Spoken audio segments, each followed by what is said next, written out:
Welcome to the show. My name is Charlton with Big C. This is Charlton and Big C Sports, coming to you worldwide on the Big C Sports Network, on the number one network in the United States of America. And Big C Sports has been voted the number one sports show in the universe, according to Big C. And them good old boys down south, I want to say bienvenidos to all of our listeners in Latin America, also across the pond in London, England, as well as Paris, France, and of course you good old boys in Canada. We love you in Africa, the Big C tribe, but there's no one we love more than the good old boys down south in the land of the free and the home of the brave on a beautiful July the 1st, 2019. Rondo Deportes, Big C. How's it going for you good old boys down south? Charlton, the sports world is hotter than fish grease right now. We got free agency in hockey. We got free agency in basketball. Yep. We got the World Cup going on over in Europe. We got Wimbledon starting up, Charlton. There's a whole host of sports going worldwide right now. Yeah, it's always something good in sports and entertainment and in politics. It's all fair in love and war. I really appreciate that the World Cup and how the United States got the better of France. And then we have England coming up next. It's like the USA women are really setting the tone for how to compete in World Cup. I know everybody wants to say about gender equality, and we don't really need it when it comes to everything, taking away women's rights. And then women are they're setting the scores for the United States of America. But when they come back home, we have a government trying to take away women's rights, Big C. It doesn't make any sense. I do want to say it's all fair in love and war. Today's show is sponsored by your Northern California Cadillac dealers, home of the all-new Cadillac Escalade, the standard of the world. And when you go by and test drive yours, tell them Charlton and Big C sent you. Big C, I know that everything is happening. They're even starting Summer League NBA. There's a thing called, if you don't let people miss you, then they can't miss you. The NBA just crowned the Raptors, I think about 2 weeks ago, maybe 3 at the most, and now we're playing Summer League, and they're not, it sells out okay, but they're not giving people a chance to walk away for a minute. Big C, your thoughts? Well, you got Summer League, you got the WNBA. What the Summer League is, Charlton, is basically built of players who did not get a lot of minutes throughout the season. Not only that, you got free agents out there, you got draft picks. What you're trying to do is earn your position in the NBA. Yeah. This is a proving ground because the players that can't cut it will end up in the G League. Yeah, they'll end up in the G League. And it's also a chance for people to just keep dreaming.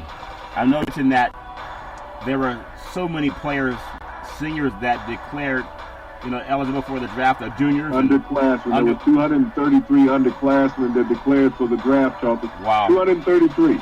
Yeah. And, you think about 60 players being drafted. There was, 185 of them, 190 of them did not get drafted. Yeah, that's a shame, but it's all fair in love and war. That's what it's like in the workforce. But I love the fact that we have the opportunity.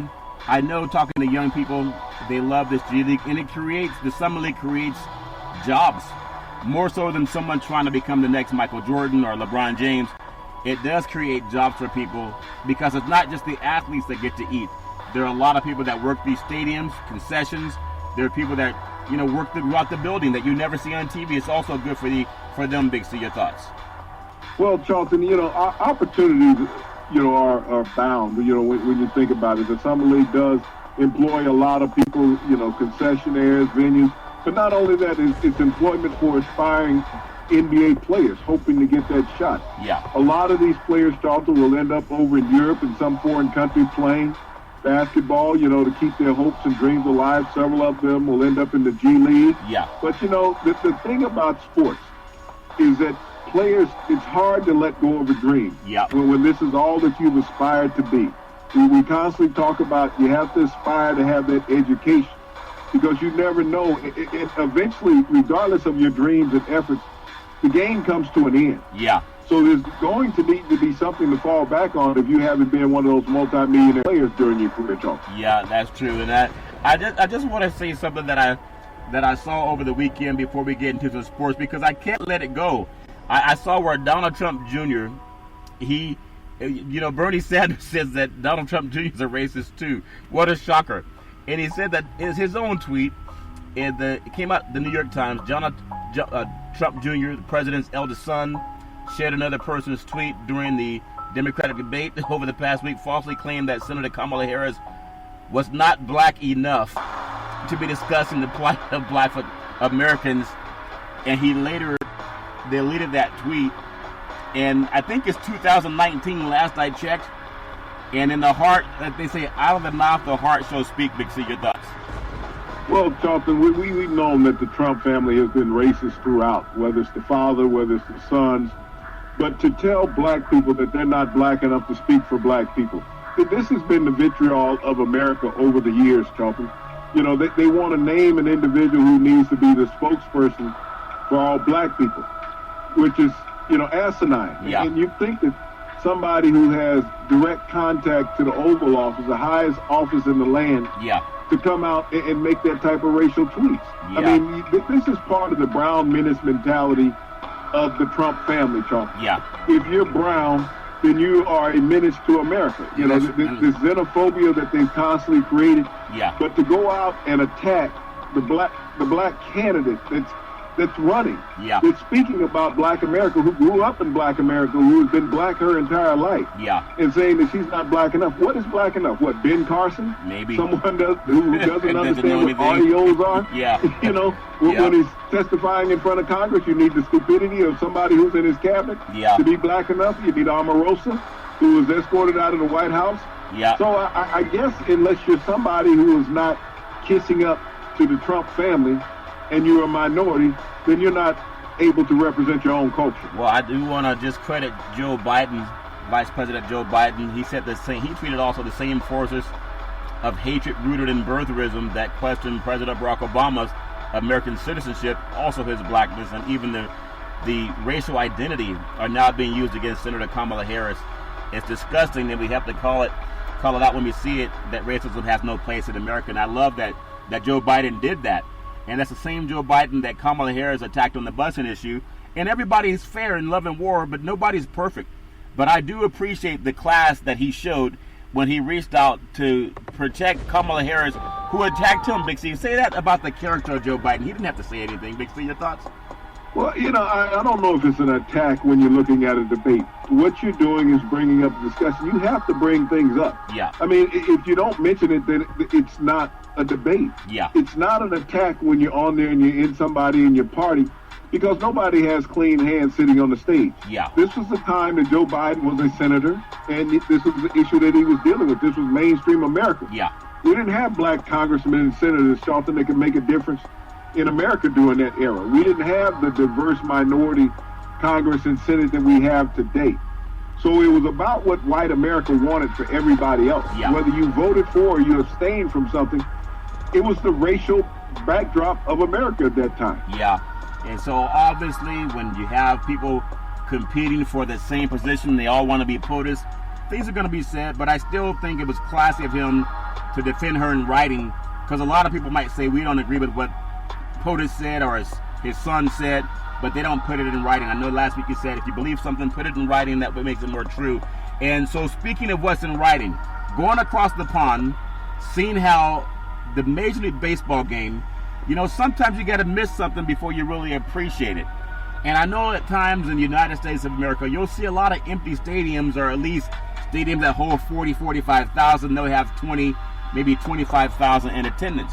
But seeing what happened over in London and how many people just embrace this American pastime, I thought it was a great show. Now more cities in Europe wanted to at least host Major League Baseball. Big C, your thoughts? Well, you know, 53,000 strong for two-game series over in London between the Red Sox and the Yankees, Charlton.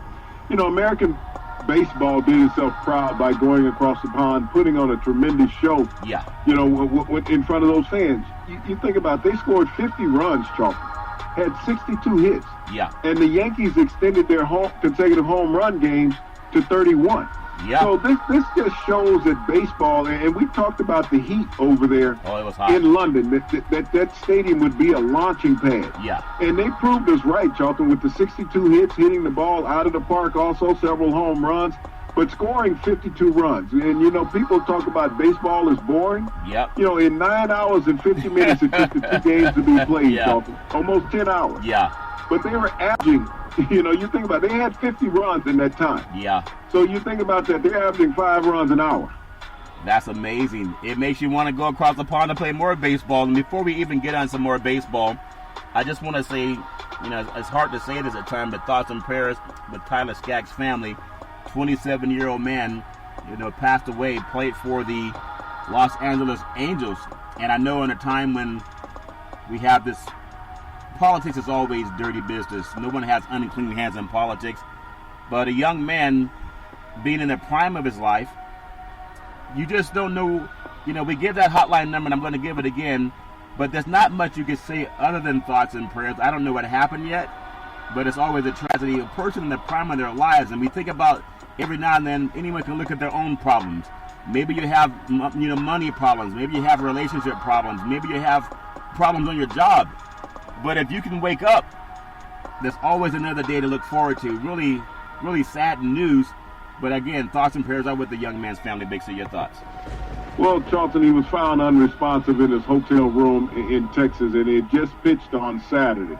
So, you know, he was in a prime of health if he's gone 7 innings in a game. So no one knows what happens until, you know, they do the autopsy on this. But as you say, it's an unfortunate incident in Major League Baseball to have such a young and upcoming player lose his life so instantly and tragically, Charlton. Yeah, very tragically. So we hope everybody just, you know, keep an eye on people that we don't know, but I do know people have issues. We do want to give out a national hotline for anybody going through any kind of issues. I was watching a program on, I think it was MSNBC just over the weekend here in Northern California, over in the Bay Area, and they were talking about sometimes people have issues and all the people around them may not know because you don't call and say, how you doing? You know, how's everything going? And then sometimes people meet their demise because they don't think anyone's there for them. 800-273-8255. That's 800-273-8255. Or a lot of teenagers are out of school. A lot of teenagers are at the malls. And some kids are acting up at the malls. There's an incident in Northern California where some kids were just acting dumb. And law enforcement had to be called in Northern California. Not going to name the city because it happens too often. But if you're being bullied, you can text 838-255. That's 838-255. Big C, your thoughts on anyone checking up on people. Sometimes, and I don't know what happened in the baseball player's case, but we know athletes have issues too. And I just want to get your thoughts on how do athletes check up on each other as well. Your thoughts? Well, Charlton, I mean, athletes stay in touch. They communicate with your teammates. You're on a road trip. You know, so we don't know what happened in this incident, Charlton, of this young man passing away. But, you know, when we think about that 800 number that you gave away, the National Suicide Prevention Hotline that any American can call, we have 22 veterans a day, Charlton, commit suicide. Wow. Because there's no one there for them. Yeah. No one is there. They've turned their back on them, Charlton. They've gone out and fought gallantly for this country. They've given everything that they had. They laid their lives on the line. And yet our administration is not laying its life on the line to help those veterans that are in need, desperate in need, Charlton. They have mental issues that they deal with. You go deal with war for years and come back home and they say, okay, everything's okay. We're going to pat you on the back. Thank you for your service. No, give you a hat. They need help, Charlton. They need communication. And so that National Suicide Hotline number that you give out, and it's great, Charlton, that we give that out all the time. Think about our veterans. There are 19 million of them in America. Yeah. I mean, we look at sports just like everybody else. Sports is a segue to get away from reality in life. But the reality is, Charlton, that there are people out there that are in desperate need of help. And as you say, they don't always know how to contact the right person. They don't know how to discuss it. Right. And mental health issues is the toughest thing to discuss, just like religion and politics. Mental health is right there along with those about discussing it. People don't talk about it, just like sexual assault, Charlton, because people think that you're weak, you've done something wrong, you're vulnerable. But that National Suicide Prevention Hotline number, Charlton, is something that everybody should think about. And when you see a veteran or anybody else, or you see somebody struggling at work, that they seem distant and removed, think about it. Go up, talk to them, ask them how can you help them. Not ask them if everything is okay. That's the easiest thing to say. Ask somebody, how can I help you? That could help prevent that, Charlton. That does. And 800-273-8255, 800-273-8255, or you can text 838-255. That's 838-255. As we look at what happened across the pond, the Red Sox and the Yankees, that series in London, 9 hours, 50 minutes, as you mentioned, 50 runs, 65 hits, and the Yankees swept the 2-game series versus the Red Sox. So getting out of Boston didn't help the Red Sox any, Big C. I know they were thinking maybe they could go across the pond and reset. But if anything, it showed me something new about baseball. Baseball does not need instant replay. Baseball needs a shorter fence, Big C, because people love the home run. And when you think about this, I think 385 was the longest fence, and that's the home run fence. But when you have the chance to hit a home run on almost every at-bat, Big C, I think that makes the game more exciting. That's just my opinion. I want to get your thoughts. Well, we call that the home run derby during the All-Star break, Charlton. Yeah. When players are hitting home runs basically at every bat. Yeah. But, you think about the Bronx Bombers, Charlton. They've been the best team in the American League all year long. They've led the American League in home runs along with the Minnesota Twins. Yeah. So, they have this 31 consecutive game home run streak, which is a major league record, modern-day major league record. Yep. So this is the team, regardless of whether they're playing with the 385 center field fence in Wembley Stadium, yeah, or with that short porch in right field at Yankee Stadium, which is only 293. Yeah. They have been just miraculous as far as hitting the long ball this year. The ball is juiced, as everybody is saying. Yeah, really? I know something is different about baseball. Yeah. You couldn't juice the players, so you put the ball on steroids. Yeah, they say you can't juice everybody. I know a lot of guys, they say they hear the word juice and they want to get up and come back and see if they can put on those uniforms again. Give me a feeling on, we talked about netting, and I said I would pay attention, but I don't know if they had netting foul pole to foul pole. I know it would be anathema to safety if they don't have it at least at the beginning of next year. It would not be too much to ask if they could do it at the end of the All-Star weekend, that every stadium would have netting from foul pole to foul pole. When it starts to rain in certain cities, Big C, they will easily roll the tarp out onto the field. It may take a few minutes, but no one says it's an obstruction to the game of baseball. What do you take away from Europe that would make the game greater coming back to the United States, Big C? Your thoughts? Well, the game was just a game. I think the heat helped the ball leave the yard. Yeah. The pitchers were just giving up copious amount of hits. Yeah. But as we talk about netting and safety in the stadiums, Charlton, yes, it's something that should be done.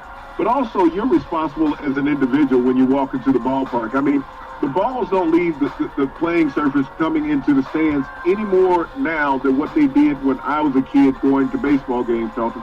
I think all kids, when I was attending, and even years before and after me, yeah, they would go to the stadium, Charlton, with their glove in their hand. They were attentive to every pitch and every swing of the bat. Social media has forced people, Charlton, not to pay attention at the stadium. Yeah. They are distracted. And as a parent, why would you put your child in front of you instead of behind you on the baseline, Charlton? That child should not be in front of the parent. That parent should be protecting that child and paying attention. Yeah. I mean, even if you only put up a hand to deflect it, and I'm not saying that baseball shouldn't have some responsibility right. as far as protecting the fans. Yeah. But I'm saying as a fan, you need to protect yourself. When you buy a ticket, you need to read the rules just like anything else that you buy. You're responsible for your safety when you're at the ballpark. Yeah. I mean, we can talk about putting netting everywhere around a ballpark, Charlton. But when somebody leaps up, and years ago there was a fan in Dodger Stadium, and there's one also in Texas. Yep.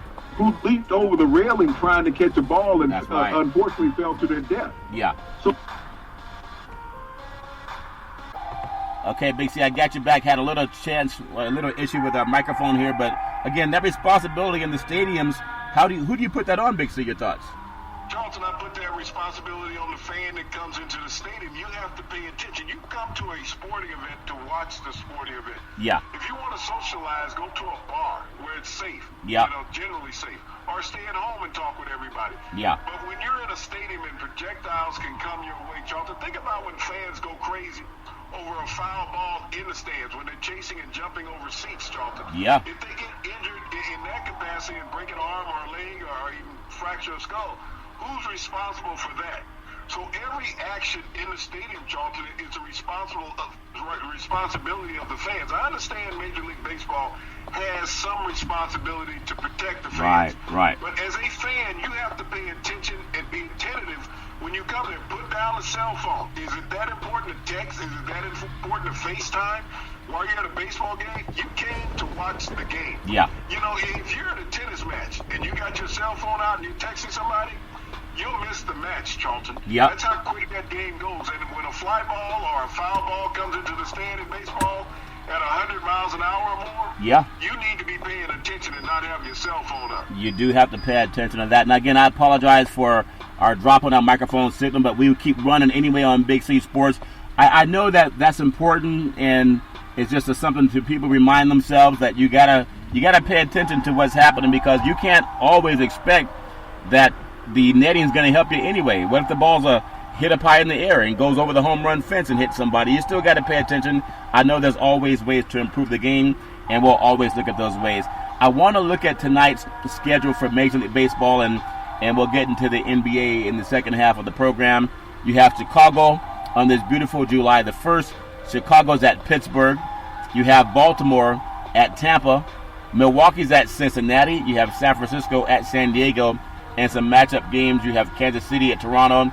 And you have the LA Angels at Texas. That game was postponed because of what happened to the young pitcher. But I want to get a feeling of, when I saw what happened in Europe, and I realized that maybe because it's a one-of-a-kind thing when they come over once a year, and I know more teams are going to go over. I believe the Cubs and also the Cardinals will go over there next year and play across the pond. But I do see it happening more and more, Big C. I still hope that if we're going to start traveling outside of the country, get a team in Canada, get a team in Mexico, and make it a true World Series championship. Big C, your thoughts? Well, you know, globalization of all sports, Charlton, everyone is expanding to show their product around the world. And especially when you're not there all the time, then it's special. Yeah. And that's what this series was. I mean, the two oldest franchises in the American League going across the pond and playing. Yep. You know, everybody in London, if you know anything about baseball, you know about New York and you know about Boston. Yeah. Those are two frequented cities from the European continent, Charlton, when people come to America. Yep. So to take this fanfare across the water, it was great because it wasn't an exhibition, it was a real game. And when people have an opportunity to be the first to see something, you're always going to have a packed house. I mean, it's like having an expansion team in Major League Sports here in America. Yeah. They always have a sellout the first season, every game. Yeah, it makes me wonder how, I know when you look at the hockey expansion into Las Vegas, I wonder how that's going to hold up in the next couple of years, depending on how well the Golden Knights play. I know they've had a good team, and obviously when anything's new, people show up. But I wonder what it's going to be like in a couple of years if they don't continue having that same success. And speaking of success, when you think about tennis, which is one of the harder games to play for anyone who's ever picked up a tennis racket, and you realize what happened to the Williams, to Venus Williams. You know, Coco Gauff has defeated Venus Williams 6-4, 6-4. She's ranked 313 in the world. A 15-year-old child, she can't even drive, Big C. But I know maybe she was taken lightly. You don't want to discredit anybody who comes out and wins in a dominating fashion. But that's the only thing I can say is maybe taken lightly by the Williams sister. Big C, your thoughts? Well, you know, she's the youngest winner at Wimbledon since Jennifer Capriati won when she was 16 years old. Yeah. But I look at Coco Gauff, Charlton, and I look at her as a different scenario. Yeah. When Venus Williams looked across the net, Charlton, she saw herself, 25 years ago. Yeah. Across the net. That's what she saw in Coco Gauff. Coco Gauff has a great background athletically from her parents. She's from Georgia, Charlton, where she grew up in Atlanta. Yep. Her dad played basketball at Georgia State. Her mother was a gymnast in college.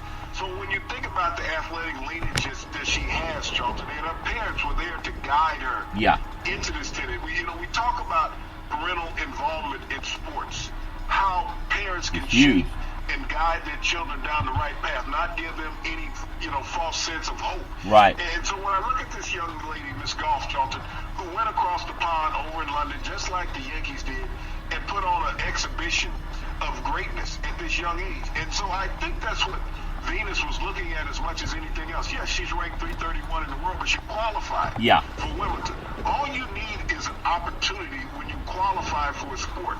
Because once you're on the court, Charlton, anything can happen at any time. Yep. And Coco took great advantage of this opportunity of playing one of the idols that she always idolized. Yeah. You got to think about when Venus Williams came on the world stage, Charlton. She was in the same situation as Coco Gauff was. Yeah. Is that no one expected her to ascend to heights. And so if the sky is the limit for Coco Gauff, and she's beating her childhood idol, Charlton, even though she still is a child. Yeah. And Venus, Venus can't feel bad about this situation because she can look across the court and see herself in Coco's Gauff. That's true, Big C. And we know it's all fair and love and war, and we just wish everybody the best. The great thing about competition, I remember growing up, I think it was Chris Shingle, the thrill of victory, the agony of defeat. I've heard so many great people say how they would look at sports as a way of life. It is life. It's just like you put it on the line, you either win or lose, and it matters how you play the game. But to have a young person at 15, and I have a 16-year-old boy, and I know what it's like when young people want to be something. But to have a 15-year-old, right now her life seems to be carved out. Most people don't figure it out until they at least leave college. But at 15 years old, Big C, she's really heading in the right direction. Your thoughts? Well, Charlton, this is the right parental upbringing, the right education, Charlton, that leads you down this path to keep you humble and to keep you focused. Yeah. And a lot of young athletes don't have that focus, Charlton, is that they think that they're bigger than the stage. Yeah. Instead of accepting the stage and going with the flow. And that's what Coco Gauff did, Charlton. She walked into Wimbledon. She had a tremendous opportunity, and she exercised that opportunity, Charlton, and she ascended to winning that first round match. Yeah, she definitely did that. So what we're going to do is come back. We're going to take what's called the Big C pause. We're going to come back and get into some NBA and a few other things that are going on in the sports universe. We're also going to check on our sound and hope that we can bring that back up for you. But we'll take a pause and we'll come right back in just a moment, and we hope that you'll come back with us.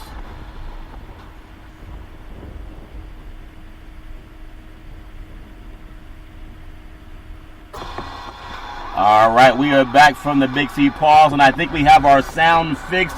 It's all fair in love and war. I remember being at a Super Bowl a couple of years ago. It was the San Francisco 49ers were playing the Baltimore Ravens, and the lights went out. And when the lights went out, they had to stop the game for 30 minutes, Big C. Do you recall that 30-minute stoppage of the game when the lights went out, Big C? Your thoughts? Oh, yeah, I remember. They had to get the bets right, Charlton, during that time. That prop bet was starting to surge. They say, hold up. Like Dick Gregory, he was ahead in the elections back in the 60s.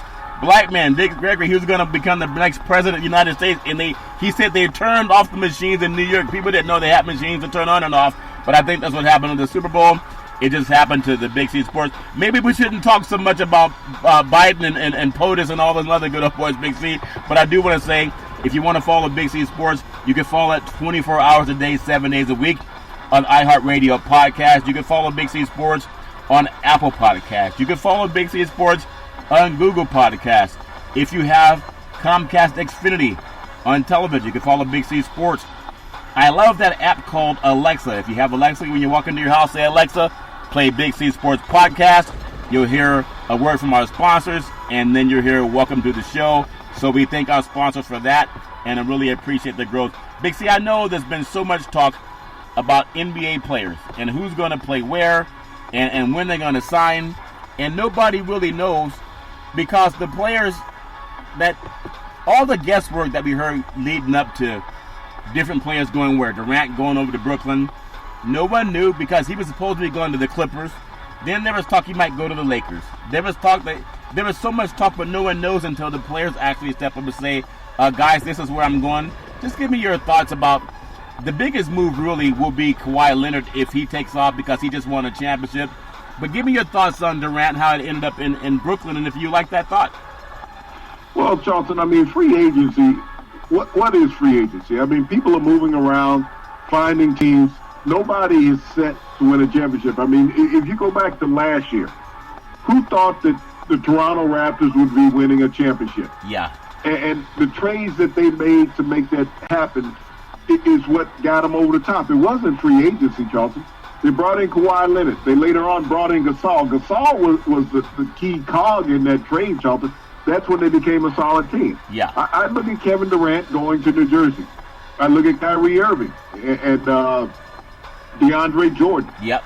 you know, I think Jay-Z and Beyonce had a lot to do with that, Charles. I they really were in do. the games in Houston when Kevin Durant went down. Yeah. So, you know, he left $50 million on the table. So all these experts saying that, as we've talked about many times, they're telling rich basketball players that they got to take another $40, $50 million Right. to be happy. Pay tax on If it, they're yeah. not, they're already rich. They're Yeah. making their money in other ways also. They're very prescient and intelligent about the actions that they want to take in life. Yeah.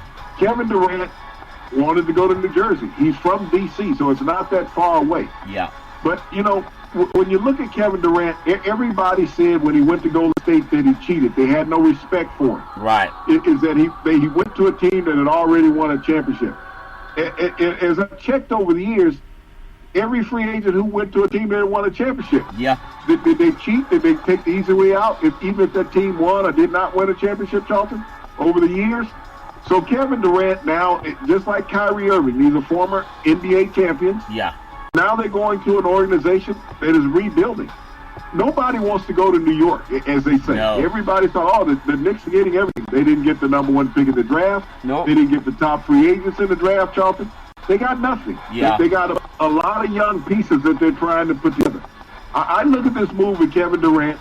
Kevin Durant, regardless of what he did, Charlton, free agency-wise, Yeah. he was going to be out of sight, out of mind, because he's going to play next year. Yeah. So it's about him going someplace where he can deal with life after basketball.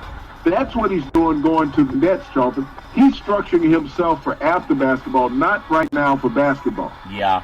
Well, I think a big story for Milwaukee, if you look at Chris Middleton staying there, Brook Lopez staying with the Milwaukee Bucks, we know Giannis is there, and seeing Giannis, you know, win his award for the NBA, being the MVP, to have Middleton there, I think that really puts that organization in good standing for the next couple of years, at least the next 4 or 5 years.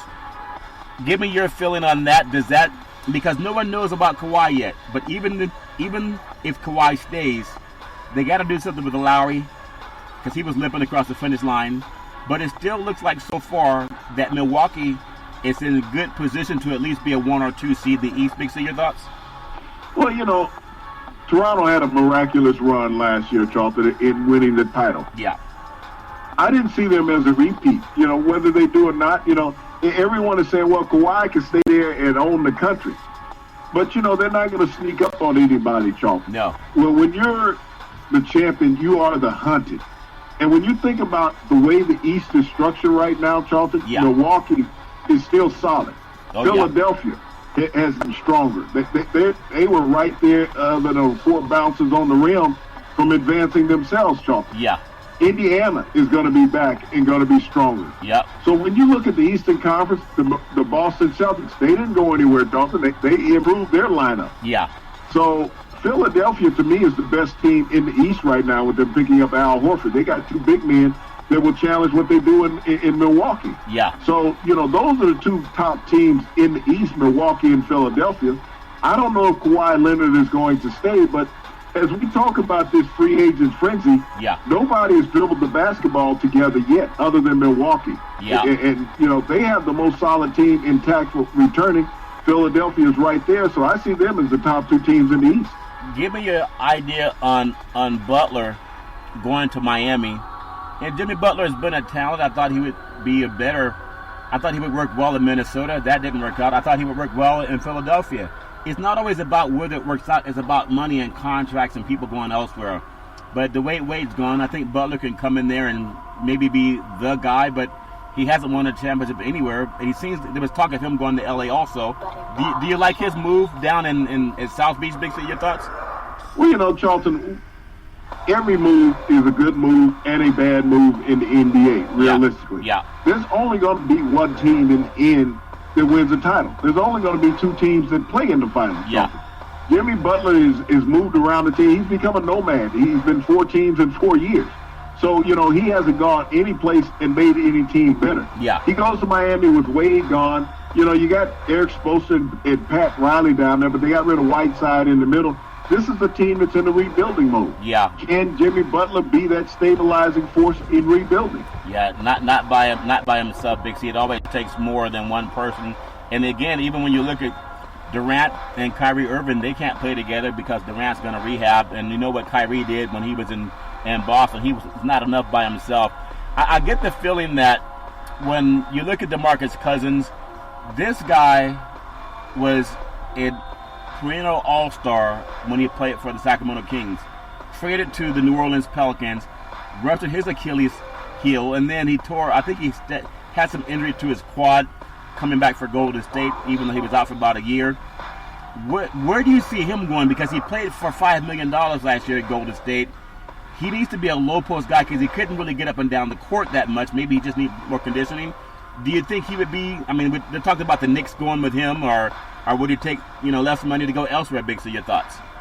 Well, I think the top teams on the slate, far as DeMarcus Cousins goes, Charlton, are the New York Knicks and the Boston Celtics. Yeah. I think he would move to the Eastern Conference. As we look at the power swing, Charlton, and the pendulum changing in the NBA, the East has become very strong. Yeah. I mean, the West has always been there, but the East has upgraded tremendously with the talent that they have out there. And I see him, more realistically ending up in Boston more than anywhere. Well, Oklahoma City. I think about Durant.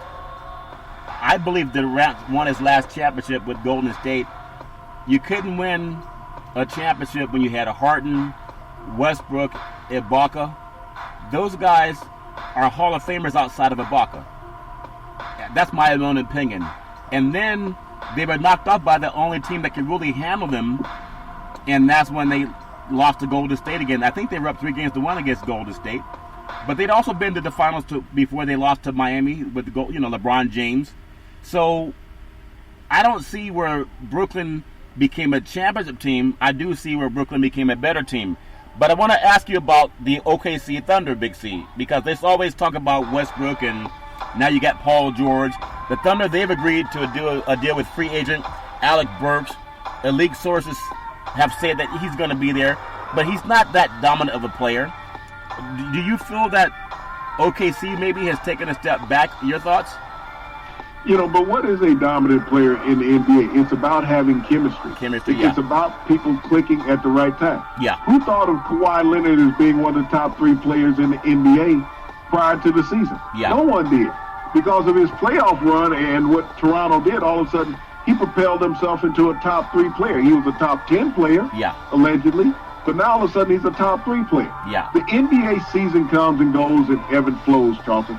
Everybody, it's about meshing players. It's about can players fit and cohabitate. Yeah. That's what it's about. When you're looking at building a team, everybody wants to say this guy is a superstar. This is the guy who's going to lead the team. Yeah. Every team has a superstar. There's 30 superstars in the NBA. But when you come to the All-Star game, Charlton, you're only picking 24 of them. Yeah. Think about that. There's only 24 All-Stars in the NBA. Yeah. And there's only 2 teams that play in the finals. So as we put together lineups, I mean, you look at Paul George, who was a highly sought-after free agent a couple of years ago. Yeah. He hasn't made Oklahoma City any better. No. He hasn't done a thing to make them any better. No. Chris Paul hasn't done anything to make Houston any better.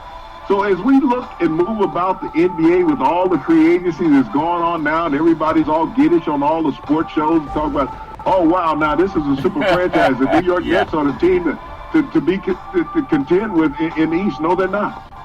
No, the Philadelphia 76ers right now today are the best team in the NBA East. Yes. The second best team is the Milwaukee Bucks. Even though they have Giannis, who's the MVP, the last MVP to win a title was Steph Curry. Yeah. Okay? No other MVP has won a title. Steph Curry is the last MVP to win a title.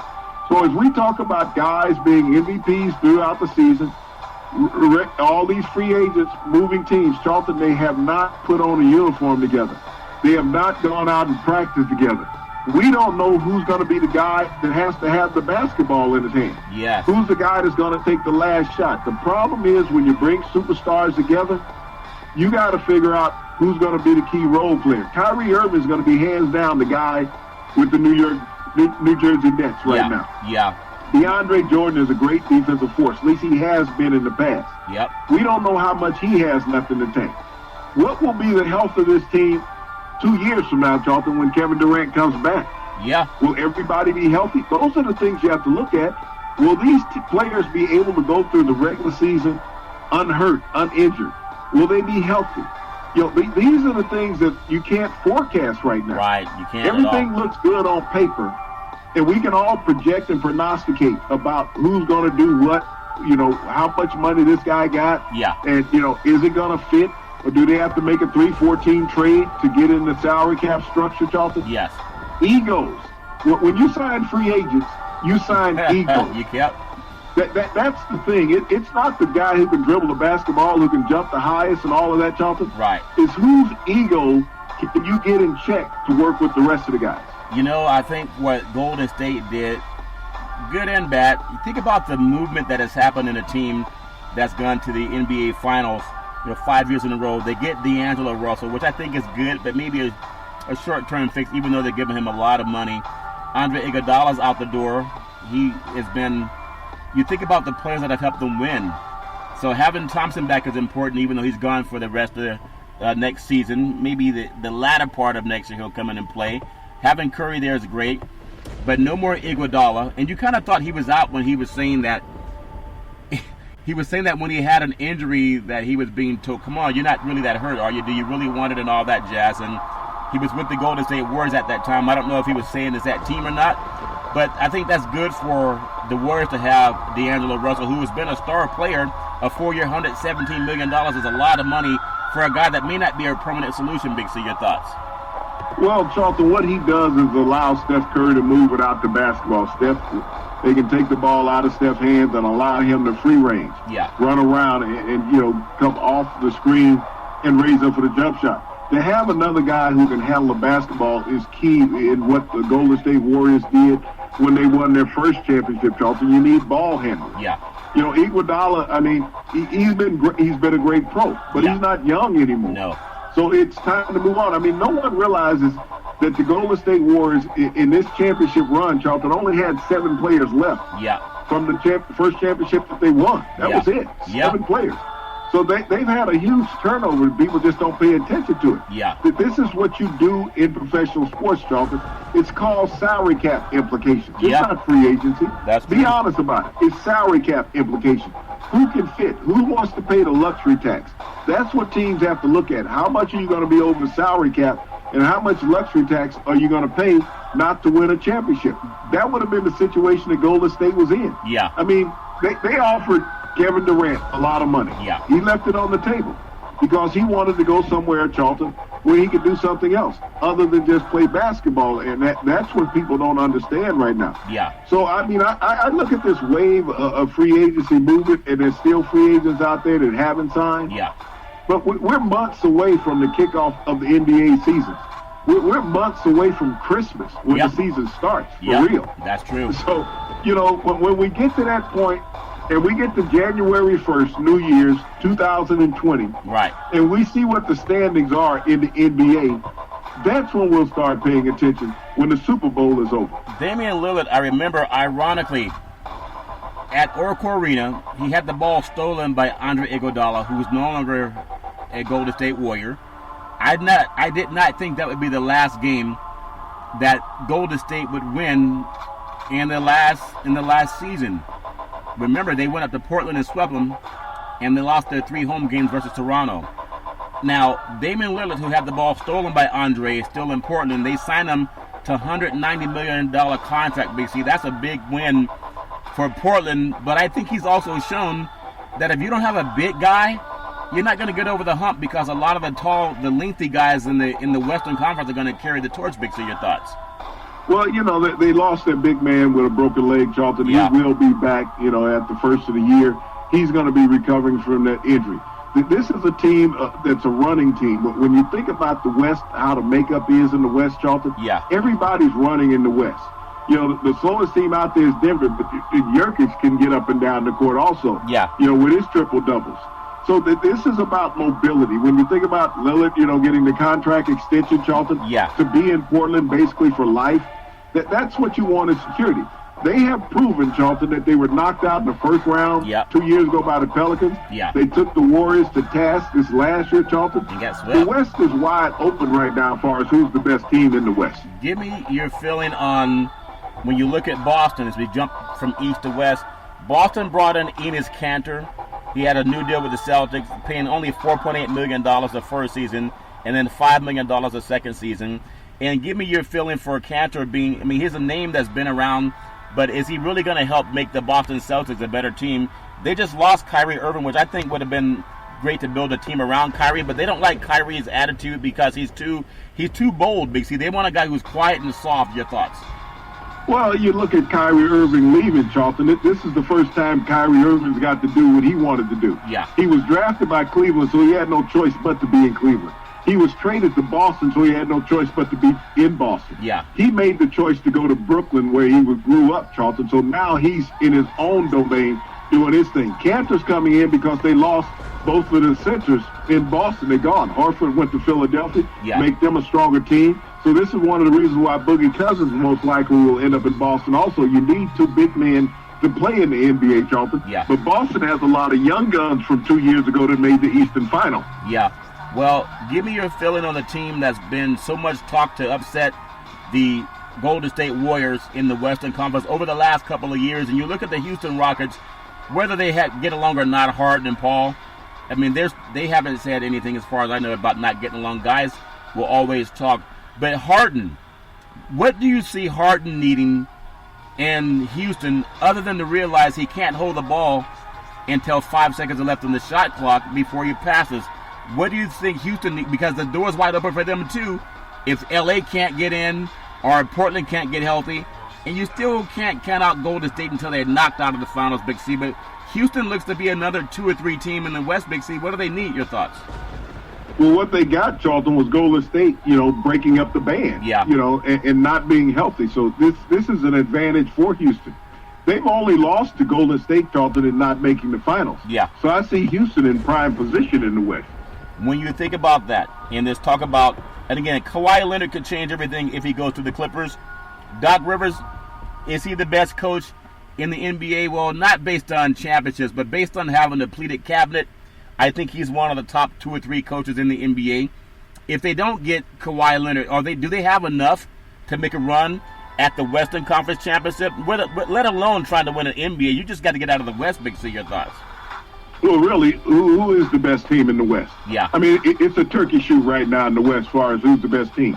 Everybody's saying, well, because of the free agent moves, this makes this team better. Yeah. We saw all the free agent moves that the Lakers did last year. They didn't make the playoffs for the 6th consecutive year. Yeah. So who says that they better? How is James and Davis going to work out along with Kuzma? Yeah. So, you haven't put together anything. Golden State is coming back basically intact, Charlton. Yeah. From a team that's been solid for the last 3 years. Yep. And not Golden State, but Houston. They're coming back intact. So I don't see them changing what they've done. I mean, you got to realize they were injured last year. Yeah. James Harden had to carry the torch for that team for most of the season. Yeah. Because, on that epic 30-plus game scoring point, 30-point outings that he was having, Charlton. So this is a team, if they stay healthy, and he is not tired when it comes to the playoff run, Charlton, this is a team that will make huge waves in the West. If you have to make a choice between putting the ball in Chris Paul's hands or keeping the ball in Harden's hands, like you say, ego, if you're a coach, if you're D'Antonio, who do you have that sit down, that come to Jesus moment with?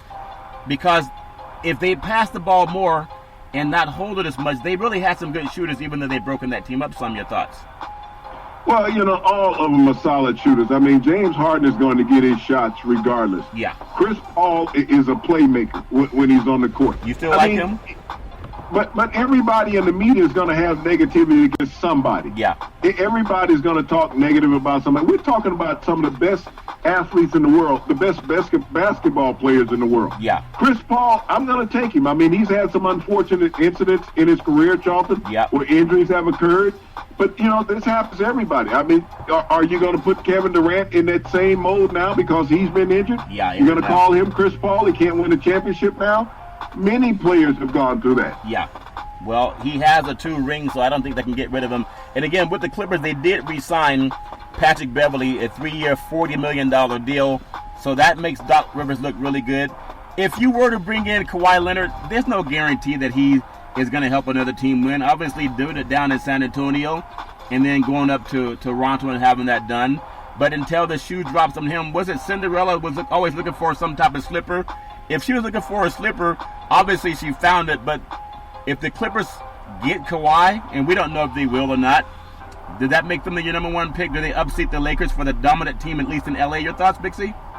No, they wouldn't. Neither one of those teams are dominant in LA. The Clippers right now are the best team in LA. Yeah. The Lakers haven't proved that they can win yet. Just because they've gotten Davis, they got to put together two other players in that starting lineup between Kuzma, James, and Davis, Charlton. They got to figure out how they're going to play, what type of bench that they're going to have when you're playing your starters, all of that money. What role players can come in and help out the organization. And who's so, I mean, you know, it's been great with Kawhi Leonard in Toronto. Everybody will sing that song. Wow.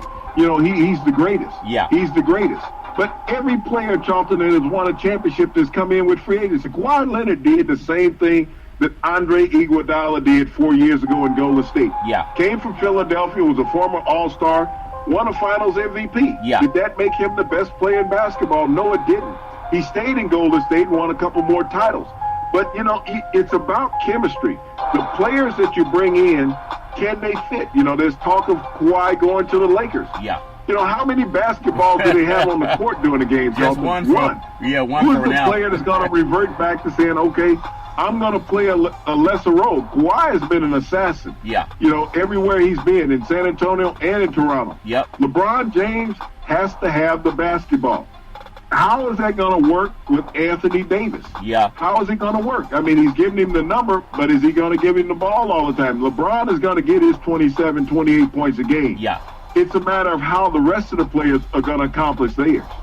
Give me your thoughts on J.J. Redick. I thought he was a dominant shooter. If you needed a three, he could get it for you when he was with the Clippers. We know he didn't last long. He went to Philadelphia. I thought he was also a guy that could at least make you come out and guard the three-point shot. Now he's down in New Orleans. He's going to be there with Zion Williamson. Redick's $26.5 million deal. Just 2 years, though, to join the Pelicans. That shows you they're not trying to keep him long-term, but they're going to see if he can take some of the pressure off of a Zion and make you cover the whole court down inside the post and also the three-point line. Big C, your thoughts? Well, Zion is going to struggle in the NBA game, Charlton. He's not going to come out and be that dominant player that you saw on the college level. Yeah. J.J. Redick has been one of 7 players in the NBA to make over 200, three-pointers in a season, Charlton. So he is a solid player. He's the type of player that they need. They lost Peyton, the guard that they had down there. He went to the Knicks. But Redick will help that team, Charlton, with the outside shot. Yeah. And everybody knows in the NBA, you need outside shooters. The game has been transformed. Yeah. It is no longer the power game inside where you're going down and pound it like you did in the 90s in the Eastern Conference. Yeah. You have to have some range, and that's one of the things that Zion is going to have to develop. He's going to have to develop some mid-range shots, Charlton, because he's not going to be able to enforce his will physically like he did in college. No, he won't be able, and that's going to take some time. You know, Steph Curry goes to the Dallas Mavericks, but I get your thoughts on this. The Utah Jazz, they traded backup forward Jay Crowder to Memphis in the Mike Conley deal. Now, we know Mike Conley was solid down in Memphis, but he wasn't solid enough to keep. Does he help Utah, which always seemed to be at least favored to win the first round, but since the days of Karl Malone, they're not a team that goes further than the first round. Will Conley help them with everything they have with Mitchell? Big C, your thoughts? Well, he will really solidify Utah, Charlton, if Mitchell can come back and be healthy. Yeah. You got Rudy Gobert, the Defensive Player of the Year in the NBA, Charlton. Mike Conley is a very solid point guard, which will help facilitate on this team. And we saw what Utah did. They have some great players. They got rid of Rubio, they shipped him off, Charlton, and Conley will fill that role this year. Yeah, well, we know it's all fair in love and war. I want to just throw up a couple of names as we, just like everybody else, wanting to see where Kawhi Leonard will go. And people say, well, why would he not go and stay in Toronto? Well, you get to exercise all of your options. And for all of the people in media that are hating on Kevin Durant, saying he's a traitor, and that he decided to go to Brooklyn, and the same people, they have to realize that Kawhi Leonard was shown, not Kawhi Leonard, but if you look at Andre Iguodala was shown the door. There was some talk on Klay Thompson maybe being thrown the door, but with Durant gone, that shored up Klay Thompson signing with Golden State. But they were willing to make some deals for him. Everybody was touchable except for Steph Curry. So your thought, Big C, as you do so well, when people want to say the players are selfish, it's a shame they want to go where they want to go as opposed to where the owners tell them. We've been saying the owners will ship you out anytime they feel like it without telling you about it. What do you say to those people that are still hating on Durant and call him a traitor when the ownership will trade players all night and day? Big C, your thoughts?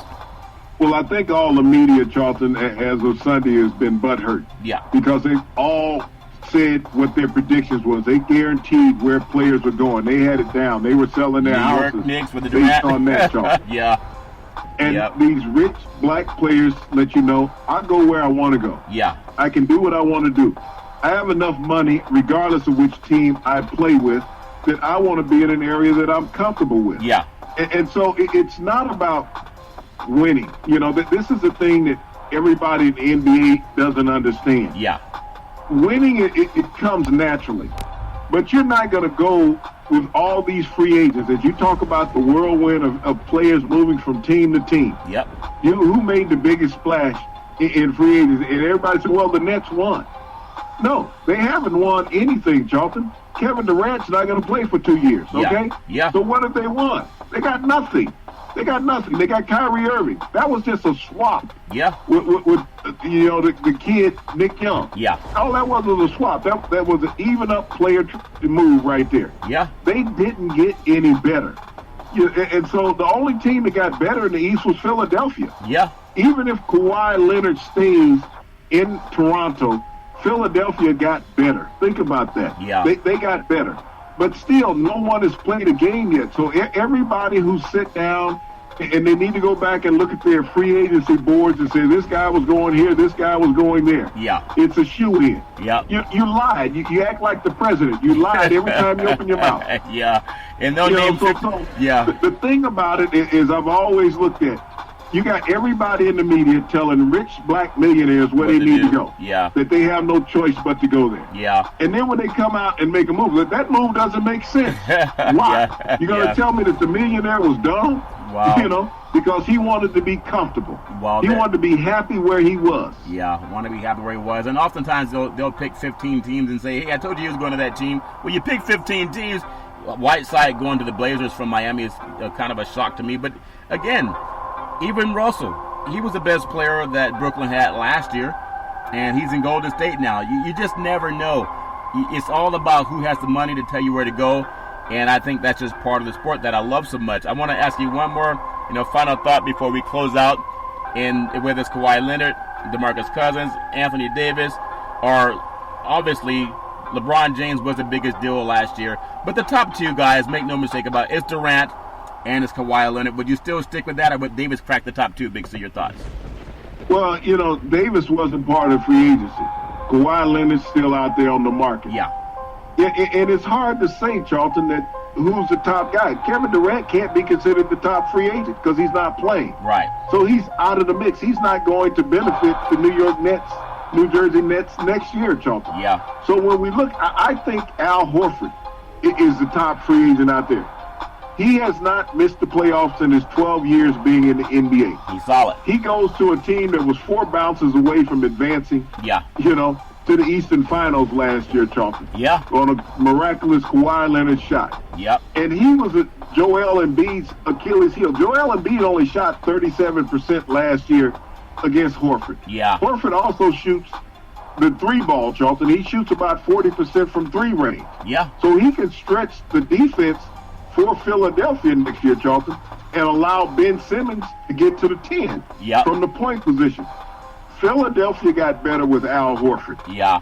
It's always good to find out what people think. Everybody has an opinion, but it's nice to see that young people can make a choice in where they want to go. You can follow Big C Sports 24 hours a day, 7 days a week on iHeartRadio Podcast. You can follow Big C Sports on Apple Podcasts. You can follow Big C Sports on Google Podcasts. You can follow Big C Sports on YouTube. You can follow Big C Sports on Spreaker. If you have Xfinity Comcast, you can follow Big C Sports on TV. I love the app by Alexa. When you go home and say, Alexa, play Big C Sports Podcast, you'll hear our sponsors come up, and then you'll hear welcome to the show, and then Big C will come on and do his thing. So thank you for all your support. Big C, back in the day, there was a man by the name of Drew Boudini Brown. He was known as Muhammad Ali's right-hand man, and he would always tell Ali, with all you got to use, How can you lose? Rumble, Young Men Rumble, Big C. What are you looking forward to in the sports universe?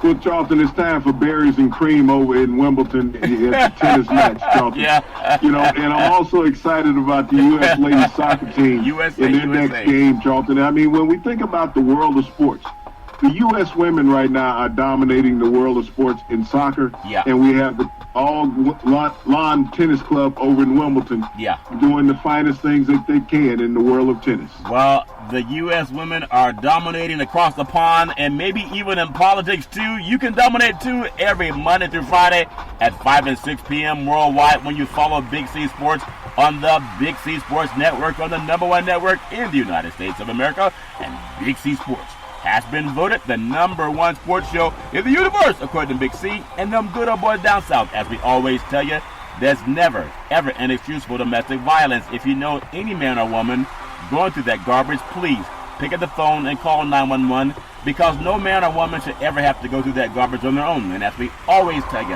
on every Big C Sports show, we thank you, we appreciate you, and we hope that you have a super fantastic day.